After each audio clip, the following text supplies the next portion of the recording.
정말 날씨가 많이 추워졌습니다. 진짜 겨울이라고 할 수 있을 것 같습니다.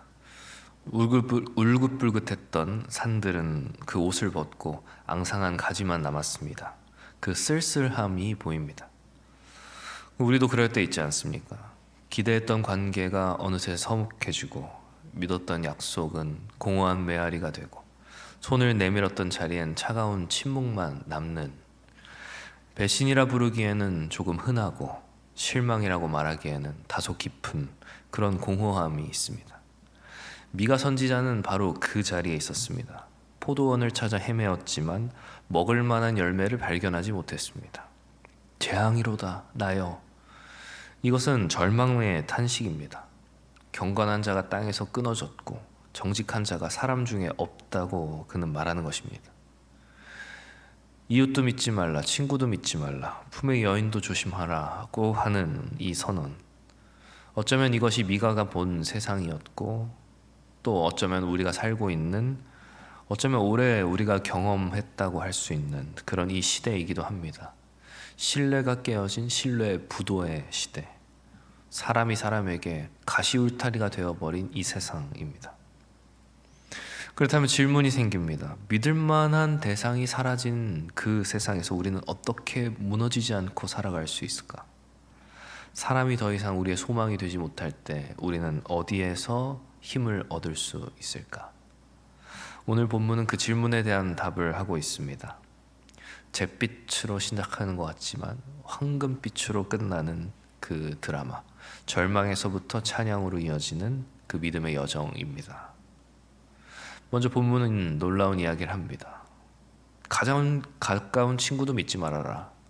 품의 여인도 조심해야 된다. 이 말은 얼핏 좀 냉소적이고 또 염세적인 태도로 보이지만 이것은 그런 것이 아니라 세상을 부정적으로 비관적으로 보는 것이 아니라 현실을 직시하는 것입니다. 우리가 왜 상처받습니까? 우리가 상처받는 이유는 사람이 악해서만이 아닙니다. 우리가 악한 사람을 너무 깊이 신뢰했기 때문입니다. 절대적인 신뢰를 하나님이 아니라 사람에게 투사하였을 때 그 기대는 무너지게 되어 있습니다. 사람은 신뢰의 대상이 아니기 때문입니다. 신학은 말합니다. 인간은 전적으로 타락했다고. 전적으로 타락했다는 것은 그러니까 사람을 미워해야 한다, 그 말이 아닙니다. 그렇기에 사람은 사랑해야 할 대상이지 신뢰해야 할 대상, 믿음의 대상이 아니다라는 뜻입니다. 사랑할 수 있습니다. 함께 울고 웃을 수 있습니다. 하지만 그 사람이 나를 구원할 수는 없는 것입니다. 부모도, 심지어 배우자도, 내 자녀도, 가장 친한 친구라 할지라도 우리의 궁극적 소망이 되지 않습니다. 왜냐하면 사람은 우리처럼 연약하고 불안하며 때로는 실패하는 존재이기 때문에 그렇습니다. 절망적입니까? 아닙니다. 오히려 이것이 우리를 편안하게 풀어주는 것입니다. 인간에 대한 기대가 무너지는 그 지점에서 더 이상 사람은 의지할 대상이 아니구나라는 것을 깨닫는 그 순간에야말로 역설적으로 하나님에 대한 전적인 신앙이 피어나는 자리이기 때문에 그렇습니다. 우리가 사람의 손을 놓을 때 하나님의 손을 붙잡을 수 있습니다. 인간이 구원자가 아니라는 것을 깨달을 때 진짜 구원자가 누구인지를 보게 되는 것입니다. 올 한 해 우리에게 이러한 소망이 있기를 원합니다. 하나님이 우리의 유일한 소망이 되시길 바랍니다. 7절에서 이렇게 이야기합니다. 오직 나는 여호와를 우러러보며 날 구원하신 하나님을 바라보겠다. 세상이 다 그러해도 나는 하나님을 바라보며 살겠다는, 나는 다르게 살겠다는 선언입니다. 모든 사람들이 서로가 서로를 사냥할 때 이 선지자는 사냥감이 되거나 사냥꾼이 되는 것을 거부하고 파수꾼이 되기로 선언합니다. 거룩한 고립이지만 세상의 논리를 따르지 않고 하나님만을 바라보겠다고 하는 외로우나 확고한 결단입니다. 여기서 우러러본다라고 하는 단어, 히브리어 단어는 파수꾼이 새벽을 기다리듯 간절히 주시하고 바라보며 목을 빼고 눈을 뜨고 한 방향을 응시하며 기다리는 것을 의미합니다. 그러니까 이것은 결코 산만한 기도가 아닙니다. 이것은 집중된 기다림입니다. 세상이 아무리 소란스러워도 주변이 아무리 어두워도 오직 하나님만을 향하여서 눈을 들어 바라보고 시선을 고정하는 것. 8절은 더욱 놀랍습니다. 내가 어두운 데 앉을지라도 여호와께서 나의 빛이 되실 것이다. 어둠을 피하려 하지 않습니다. 오히려 어둠 속에 앉을 것까지도 각오합니다. 체념이 아니라 확신입니다. 어째서 어둠이 두렵지 않습니까? 어둠이 두렵지 않은 이유는 그 어둠보다 크신 분이 나의 빛이 되신다는 것을 알고 있기 때문입니다. 그래서 고난을 피하게 해달라는 기도를 드리는 것이 아니라 내가 고난 속에서도 어둠 속에서도 주님의 빛 되심을 믿고 견디며 기다리겠다라고 하는 담대한 고백인 것입니다. 또 8절을 이렇게 말합니다. 나의 대적이여 나로 인하여 기뻐하지 말지어다. 나는 엎드러질지라도 일어날 것이요. 그렇습니다. 성도의 특권은 넘어지지 않는 것이 아닙니다. 넘어져도 다시 일어나는 것입니다. 우리 넘어질 수 있습니다. 실수할 수 있습니다. 죄를 범할 수도 있을 것입니다. 하지만 하나님께서는 그런 우리를 일으키십니다. 우리는 또 일어날 수 있습니다. 계속해서 9절을 말합니다. 여호와께서 나의 송사를 변호하실 것이다. 내 억울함을 풀어주실 것이다. 우리가 우리 스스로를 변호할 필요가 없다는 것입니다. 하나님이 우리에게 변호사가 되십니다. 따라서 우리는 조급한 변명을 할 이유도 성급한 보복을 할 이유도 없습니다. 하나님을 기다리는 것, 이것이 신앙의 태도입니다. 때가 되면 모든 억울함을 풀어주시고 우리의 모든 매인 것들 풀어주시고 우리를 광명으로 빛으로 인도하실 것이라는, 지금 내가 어둠에 나앉아 있다 할지라도 하나님께서 우리를 빛 가운데 인도하실 것이라는 확신과 담대한 믿음이 담겨 있는 것입니다. 그렇게 하나님의 때를 기다리는 자에게 하나님께서는 무엇을 보여주십니까? 기적입니까? 혹은 번영입니까? 하나님께서는 하나님의 성품을 보여주십니다. 그리고 그것이야말로 가장 위대한 응답이라 할 수 있습니다. 하나님이 어떤 분이신지 아는 것, 하나님의 마음을 보는 것, 그것이 우리에게 필요한 전부이기 때문에 그렇습니다.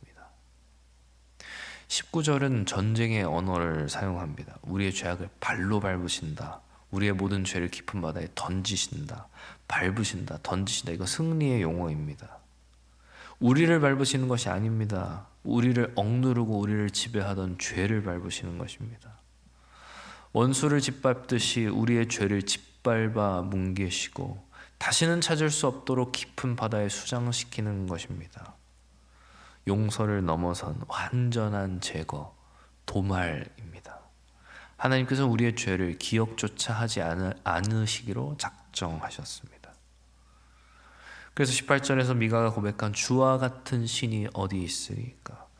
사실 이 말, 주와 같은 신이 어디 있으리까? 이게 미가서의 핵심입니다. 왜냐하면 미가라고 하는 이름의 뜻이 이것이기 때문에 그렇습니다. 누가 여호와와 같은가? 없다. 그분은 존재하지 않는다. 질문이 아닙니다. 그래서 이것은 감탄입니다. 누가 여호와와 같은가? 주와 같은 신이 어디 있는가? 존재하지 않는다. 하나님과 같은 분은 없다는 신앙 고백입니다. 죄사함을 받기 위하여 율법을 완수하기 위하여 애쓰지 않아도 심판받아 마땅한 우리에게 인애를 베푸시는 분, 자비와 긍휼을 베푸시는 분, 노하기를 더디하시고 긍휼을 기뻐하시고 언약을 영원토록 지키시는 분, 이런 분이 또 어디 있단 말입니까? 이런 분은 또 없다. 세상이 끝날 것 같은 절망의 자리야말로 하나님과 같은 분은 없다는 것을 더 깊이 경험할 수 있는 최고의 자리라는 것을 우리는 지난 삶을 통하여 알고 또 겪어왔습니다. 사랑하는 성도 여러분, 말씀 외치려 합니다. 한 해가 저물어 가고 있습니다. 돌아보면 우리가 기대했던 것들 중 얼마나 많은 것들이 무너졌는지 보게 됩니다. 세상은 여전히 가시울타리 같고 사람들은 여전히 우리를 실망시킬 것입니다. 하지만 오늘 미가가 고백하였던 것처럼 우리의 구원은 사람에게서 나지 않습니다. 미가가 발견한 것처럼 우리도 발견해야 합니다. 텅 빈 포도원 같았던 그 자리에서 올해 우리가 풍성한 열매들을 발견할 수 없다 할지라도 우리는 하늘을 향하여 눈을 들 때 우리는 어둠 가운데 앉아 빛을 바라볼 수 있는 것입니다. 지난 시간 동안 우리를 낙심시켰던 어둠들이 있습니까? 혹시 그 어둠 속에 지금도 앉아 계신 분들이 계십니까? 빛이신 주님을 더 깊이 만날 때인 줄 믿습니다.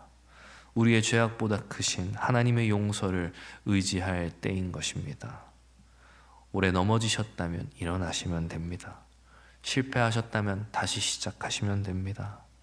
하나님께서 우리의 모든 억울함을 풀어주실 것이고 우리의 모든 송사를 변호하실 것이며 때가 되면 우리를 광명 가운데로 인도하실 것입니다. 주를 바라보는 자에게 하나님께서 빛이 되어주실 것입니다. 그러므로 우리는 한 해를 돌아보며 사람에게 두었던 기대를 내려놓을 차례입니다. 새로운 한 해를 맞이하며 하나님께 소망을 둘 시간입니다. 주와 같은 분은 없습니다. 그분께서 우리를 다시 살리실 것입니다. 한 해 동안 쌓였던 우리의 모든 죄의 기억들은 깊은 바다에 던지고 우리를 의와 긍휼로 감싸시는 그 놀라운 은혜 앞에 오늘도 이 아침 우리는 엎드리는 것입니다. 남은 이틀 그리고 다가올 새해에도 어둠이 두렵지 않습니다. 왜냐하면 여호와께서 우리의 빛이 되어주시기 때문입니다. 이 희망의 노래를 부르며 다시 일어나시길 바랍니다. 주님께서 우리와 함께 하실 것입니다. 사랑하는 성도 여러분, 부디 바라옵기는 2025년 하나님을 바라보시며 그 빛을 바라보시며 한 해를 마무리하는 그런 저와 여러분들 다 되시기를 주님의 이름으로 축원합니다.